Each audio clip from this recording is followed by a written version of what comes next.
Bienvenue sur En Cinémascope. Le cinéma en plan large, c'est pour vous. Hello, Mr. Skarsgård. Hello, how are you?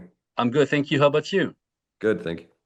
Then good. I am interviewing you today from Brussels, Belgium, for my media outlet called En Cinémascope.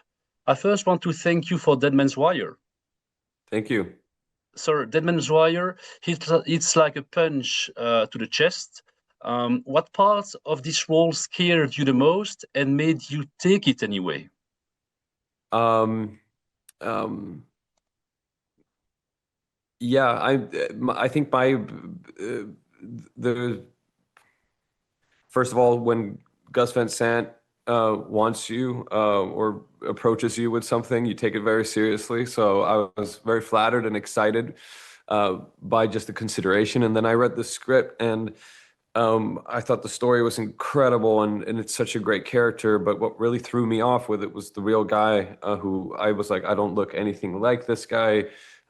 He's much older than me. He's much, much shorter than me. It was like I had a hard time seeing myself as this guy, and that was kind of, those were fears and concerns going into it. And I spoke to Gus a lot about it, and he wasn't concerned about it at all. You know, he saw he had a vision for what the film could be and would be. But I was very bogged down on the sort of the realness of the actual guy, and then all of the fears. Like I knew it was so dialogue driven.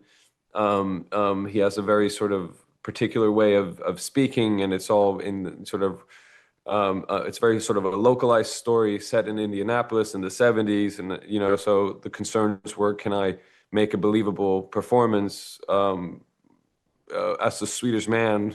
Can I embody this guy and make him feel real to everyone, but also Americans, that they feel like this guy is from where he's from. So there was a lot of concerns and worries, but ultimately, the reason why I wanted to do it, not only is it a great complex character, not only is it Gus Van Sant, but the more scared I am or worried I am, the more excited I am for the challenge. So I think that I don't know. It's not great for sort of your ease of mind or your mental sort of health always. But for me, when I'm unsure, worried, that's when I really get excited. So I need it. I need to not know if I can pull something off in order to really get going and try to. Yeah, you push your performances hard in, I would say, every movie you make. What does this role take out of you that you did not expect to give? Um, what the role took out of me. Sorry, Yeah, say that again. exactly. Yes. Oh, that I did not expect. I don't know. I think it turned out like, I think he turned out funnier than maybe I initially thought. Um, I think the movie seems to be getting a lot of laughs, and it's quite funny. And I don't, going into it, I'm not sure if I like he for some reason, um, the real Tony was kind of amusing to me in some ways as well. And then the character Tony that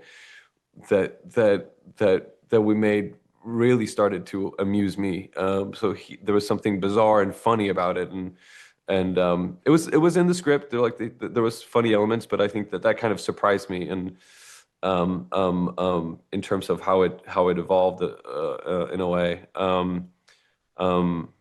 Yeah, and then in broader strokes and sort of in general, the whole experience was a really beautiful Mhm. experience, to shoot the film. We had 19 days, a quite small crew. We were in Louisville, Kentucky, in snowstorm in January, Mhm, mhm, mhm. and I loved everything about it. I loved shooting it in Kentucky. I loved the crew. Like, it really, felt like a family thing. Like, we were all there, and we were all committed, and and yeah. So leaving it was just like, oh, what a beautiful experience, and you feel it at the end of a shoot sometimes, where you go like, Mhm. like everybody loved making it. You know, we had so much fun doing this thing. Yeah. And that's not always the case, but on this one, it certainly was. Okay. Thank you very much, sir. Thank you very much. Thank you so much. Retrouvez-nous sur encinémascope.be et sur les réseaux sociaux. Bon film!